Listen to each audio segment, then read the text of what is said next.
మేడారం మహాజాతర తేదీలను ప్రకటించిన పూజారులు. వచ్చే ఏడాది జనవరి 28 నుంచి 31 వరకు జాతర నిర్వహణ. ఆసియాలోనే అతిపెద్ద గిరిజన జాతరగా ప్రసిద్ధి.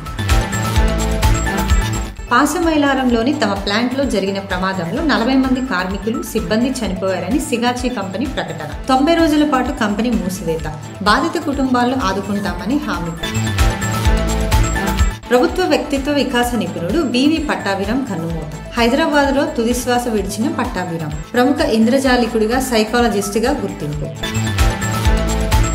ప్రముఖ నటుడు ఫిష్ వెంకట్ ఆరోగ్యం అత్యంత విషమం. కిడ్నీ సమస్యలతో హైదరాబాద్లోని ప్రైవేట్ ఆసుపత్రిలో చేరిక. ప్రస్తుతం వెంటిలేటర్పై కొనసాగుతున్న వైద్య చికిత్స. కిడ్నీ మార్పిడి ఒక్కటే మార్గమని చెబుతున్న వైద్యులు. మధ్యతరగతికి త్వరలో గుడ్ న్యూస్ చెప్పనున్న కేంద్ర ప్రభుత్వం. వంట సామాగ్రి, బట్టలు, టూత్ పేస్ట్, కుక్కర్లు, బట్టలు వంటివి చౌకగా మారే ఛాన్స్. జీఎస్టీ తగ్గింపు ఆలోచనలో కేంద్రం. భారీగా తగ్గనున్న ధరలు. వల్లభనేని వంశీకి సుప్రీంకోర్టులో భారీ ఊరట. నకిలీ ఇళ్ల పట్టాల కేసులో బెయిల్ రద్దుకు నిరాకరించిన ధర్మాసనం. సివిల్ కేసును క్రిమినల్ కేసుగా మార్చడంపై సుప్రీంకోర్టు ప్రశ్న.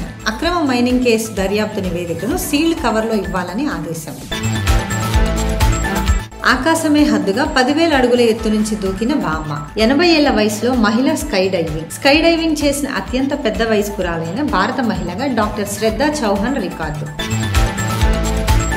శ్రీశైలం మల్లికార్జున స్వామి భక్తులకు దేవస్థానం శుభవార్త. ఏడాది తర్వాత శ్రీశైలంలో ఉచిత స్పర్శ దర్శనాలు ప్రారంభం. మంగళ, బుధ, గురు, శుక్రవారాల్లో స్పర్శ దర్శనానికి అనుమతి. చంద్రబాబుకు రేవంత్ బ్యాగ్ మ్యాన్ గా మారారన్న హరీష్ రావు. తెలంగాణ ప్రయోజనాలకు విరుద్ధంగా బనకచెర్లకు మద్దతిస్తున్నారని విమర్శ. చంద్రబాబు, రేవంత్ మధ్య చీకటి ఒప్పందం ఉందన్న హరీష్ రావు. ముంబైలో మైనర్ విద్యార్థిపై మహిళా టీచర్ లైంగిక వేధింపుల ఘటన. స్కూల్ వదిలిన వేధింపులు ఆపని ఉపాధ్యాయురాలు. 40 ఏళ్ల వయసున్న టీచర్ 16 ఏళ్ల బాలుడిపై అమానుషం. ఆందోళనకు లోనైన బాధితుడికి సొంత వైద్యం చేసిన టీచర్.